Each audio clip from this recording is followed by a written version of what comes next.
प्रणाम, सत श्री अकाल, आदाब। मैं आप सभी का दोस्त सम्राट राज कश्यप जनता की आवाज़ में फिर से आपके समक्ष उपस्थित हूँ। यारो, आज जो सारी चीज़ें फेक चीज़ें चल रही हैं, आज तक हमारा आपका इतिहास है कि इतनी सारी फेक चीज़ें नहीं चलती थी। आज जो हमें आपको सारी चीज़ें फेक देखने को मिल रही हैं, उन्हीं बातों को लेकर, उन्हीं शब्दों को लेकर हम आपके समक्ष उपस्थित हैं। यारो, आज इस देश के भीतर फेक न्यूज़ चलने लगे हैं, इस देश के भीतर फेक सत्ता चलने लगी है, इस देश के भीतर लोकतंत्र के नाम पर फेक चीज़ें चलाई जा रही हैं। आज इस देश के भीतर कॉन्स्टिट्यूशन फेक चल रहा है, आज इस देश के भीतर न्यायपालिका फेक चल रही है, आज इस देश के भीतर इलेक्शन कमीशन फेक चल रहा है, आज इस देश के भीतर ईडी फेक चल रही है, आज ही इस देश के भीतर सीबीआई फेक चल रही है, और आज ही इस देश के भीतर फेक न्यायपालिका चल रही है, और आज ही इस देश के भीतर फेक संसद तक चल रही है। यारो, तो फिर इस देश में क्या टीआरपी नहीं चलना चाहिए फेक? जब सारी फेक ही चीज़ चलाना है, सब कुछ फेक ही चीज़ें दिखाना है, तो टीआरपी भी फेक चलनी ही चाहिए। उससे हमें आपको क्या फ़र्क पड़ता है? लेकिन यारो, जो फ़र्क पड़ता है उन्हीं चीज़ों को लेकर हम आपके समक्ष उपस्थित हैं। यारो, आज जो देश की स्थिति बनाई जा रही है, वह काफ़ी देश को शर्मसार करने वाला है। यारो, बीते 6 सालों में जो देश की स्थिति इस मौजूदा सत्ता सरकार के द्वारा की गई है, वह देश के काफ़ी लोगों को शर्मसार करने वाला है। इस देश को जो हमारे आपके सामने परिस्थितियां हैं, स्थितियां हैं, उसे देखने योग्य नहीं छोड़ा जा रहा है। और जब फेक न्यूज़ के साथ, फेक संसद के साथ, जब इन्हीं फेक के सारी चीज़ों के साथ जब फेक योजनाएं भी चलने लगी इस देश में, तो और हम क्या आपसे बताएं। यारो, इस बीते 6 सालों के अंदर 200 से अधिक योजनाएं इस मौजूदा सत्ता सरकार के द्वारा चलाई गई हैं, जो सिर्फ और सिर्फ फेक हैं।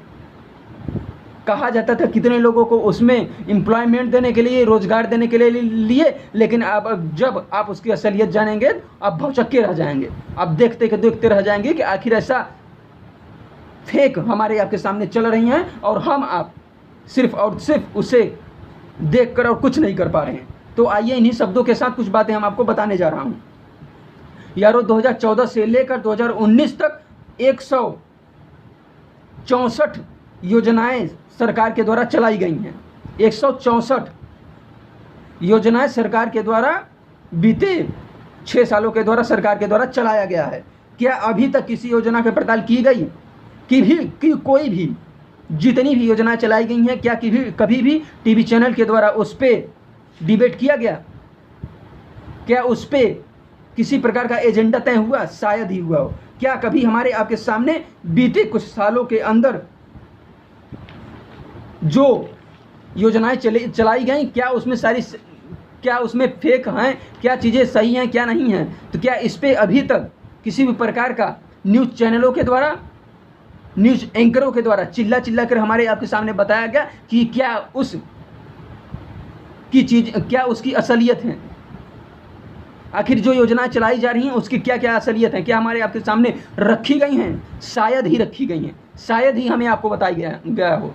तो आइए, कहा गया था कि मुद्रा योजना के तहत जो 70 लाख प्रतिवर्ष रोजगार दिए जाएंगे, तो क्या अभी तक प्रतिवर्ष की बात की गई थी यारों कि मुद्रा योजना के तहत 70 लाख प्रतिवर्ष युवाओं को रोजगार दिया जाएगा? लेकिन क्या इसका अभी तक टीवी चैनलों के द्वारा जो हमारे आपके सामने फेक चीज़ें बताई गई थी, क्या उस पर अभी तक पड़ताल किया गया?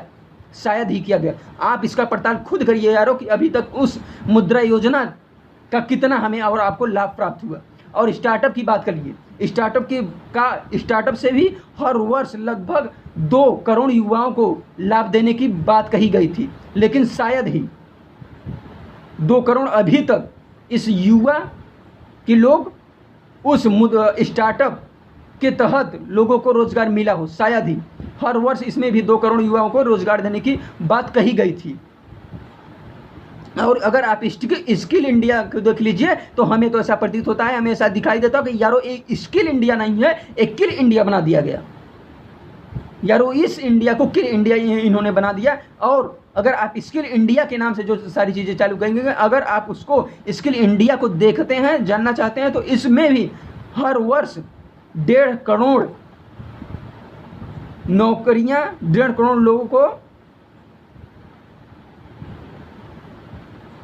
1.5 करोड़ लोगों को लाभ होने के लिए बातें बताई गई थी कि इससे भी, स्किल इंडिया से भी 1.5 करोड़ हर वर्ष लोगों को लाभ प्राप्त होगा। लेकिन शायद ही आप इसका पड़ताल यारो अवश्य करें और इसके बारे में आप अवश्य जानने की कोशिश करें कि आखिर जो चीज़ें बताई जा रही हैं उस पर एक बड़ा कदम, एक बड़ा मुद्दा क्यों नहीं सेट किया जा रहा है, आखिर इन चीज़ों को परिपूर्ति क्यों नहीं की जा रही हैं। जो कभी यारो और जो हमारे आपके सामने चीज़ें आई हैं कि जो कभी इंटरव्यू में बैठकर हमारे आपके सामने कैबिनेट मिनिस्टर के द्वारा जो चीज़ें बताई जाती हैं कि हमने ये सारी चीज़ें कर दी हैं, तो क्या कभी न्यूज़ चैनलों के द्वारा चिल्ला कर हमारे आपके सामने बताई गई हैं कि जो मिनिस्टर साहब हमारे और आपके जो मिनिस्टर कैबिनेट मंत्री हमारे आपके सामने बातें बताई हैं, क्या वो चीज़ें सही हैं, क्या उन्होंने सही बताई हैं? तो शायद ही इस पे कभी न्यूज़ चैनल चिल्ला कर हमारे आपके सामने वो बातें बताई हों कि हाँ इन्होंने कितना सही बताया, कितना गलत बताया। इस मीडिया को लगता है कि जितने भी मंत्री बोल देते हैं सारी चीज़ें, वो सारी सत्य ही चीज़ें बोलती हैं। तो क्या इस पे किसी भी चैनलों को क्या इन बातों पर ध्यान देने की ज़रूरत नहीं है? बिल्कुल है यारो, क्योंकि यारो टीवी चैनल खुद डरते हैं इनसे। खुद जो भी कैबिनेट मिनिस्टरों के द्वारा बातें बोली जाती हैं, बताई जाती हैं, क्या उन पर कभी काउंटर किया गया? उन बातों का कभी काउंटर किया गया? तो शायद ही उन चीज़ों का काउंटर किया गया होगा, क्योंकि मीडिया चैनल उनसे खुद डरते हैं, खुद उनसे डरते हैं कि कभी कि हमारा वो काउंटर न करें। यानी कि मीडिया चैनल खुद ही डरते हैं कि अगर हम उनकी बातों को काउंटर करेंगे तो हो सकता है कि सुबह तक हमारी चैनल बंद कर दिया जाए। हो सकता है कि हम जो चिल्ला कर टीवी चैनल पर लड़ जाते हैं, वो हमें लड़ने का मौका हमारे हाथ से निकल जाएगा। शायद हम टीवी चैनलों पे बैठ के जो जोर से चिल्लाते हैं वो हम बातें न बता सकें। जो हम आपस में लड़ जाते हैं उस टीवी चैनल पे तो न लड़ सकें, तो वही उन्हें मीडिया को इन्हीं बातों का डर रहता है कि शायद वो भी हमारे हाथों से चला जाए, वो भी हमारे हाथों से छूट जाए। इसीलिए मीडिया चैनल कभी भी इनके बातों का काउंटर नहीं करते हैं और न ही सही इन चीज़ों का पड़तालते हैं, ना ही इन सही बातों को देखते हैं। और यारो इस मौजूदा सरकार में मीडिया चैनल ने पूरी तरह से अपना क्रेडिबिलिटी खो दी है, पूरी तरह से अपनी क्रेडिबिलिटी खो दी है। इस मौजूदा सरकार के द्वारा पूरी तरह से मीडिया अपनी क्रेडिबिलिटी खो चुके हैं हमारे और आपके सामने।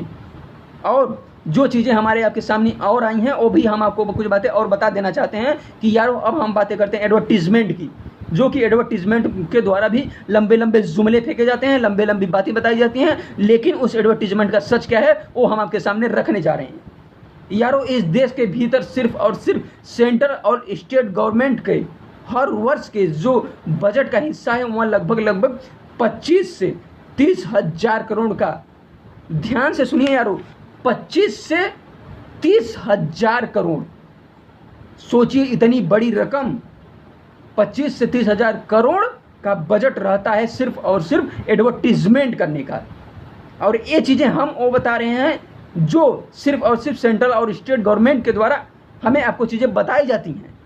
और जो चीज़ें नहीं बताई जाती हैं आप खुद ही उसकी कल्पना करिए कि कितनी बड़ी रकम एडवर्टीजमेंट में पानी की तरह रुपए को बहाया जाता है।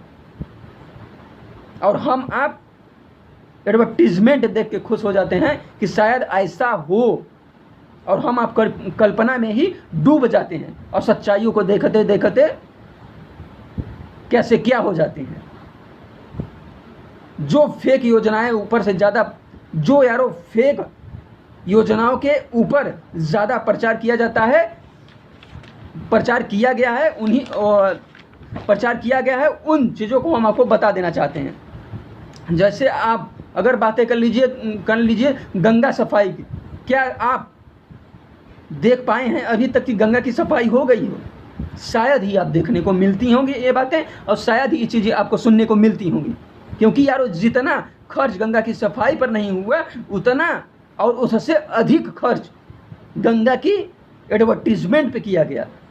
और अगर आप स्वच्छता की बातें करते हैं तो स्वच्छता की भी यही कंडीशन है, जितना यारो खर्च स्वच्छता के लिए नहीं किया गया बल्कि उससे अधिक खर्च स्वच्छता के एडवर्टीजमेंट पर किया गया। यारो यही स्थिति हिटलर की भी थी कि जो इतने प्रचार प्रसार करता था और वह अपने एडवर्टीजमेंट के ही द्वारा लोगों को डरा कर रखता था, भड़का के रखता था।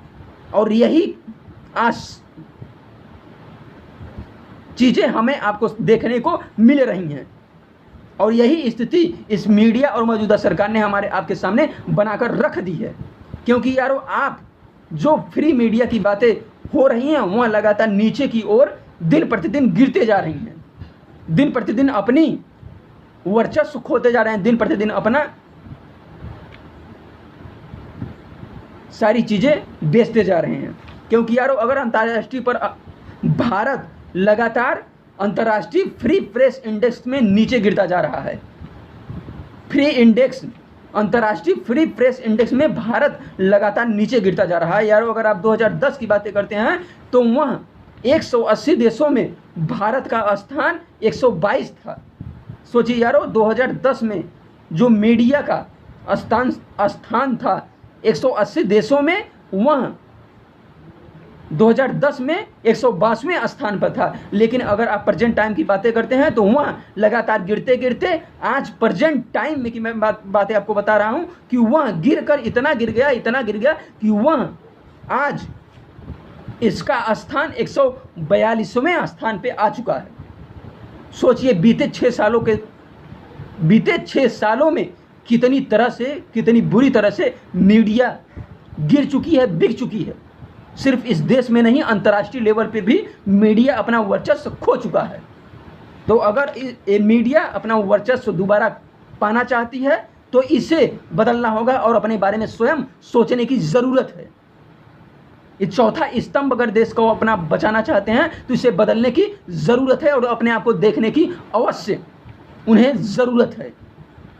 इन्हीं शब्दों के साथ हम अपने हमारी को विराम देते हैं। धन्यवाद।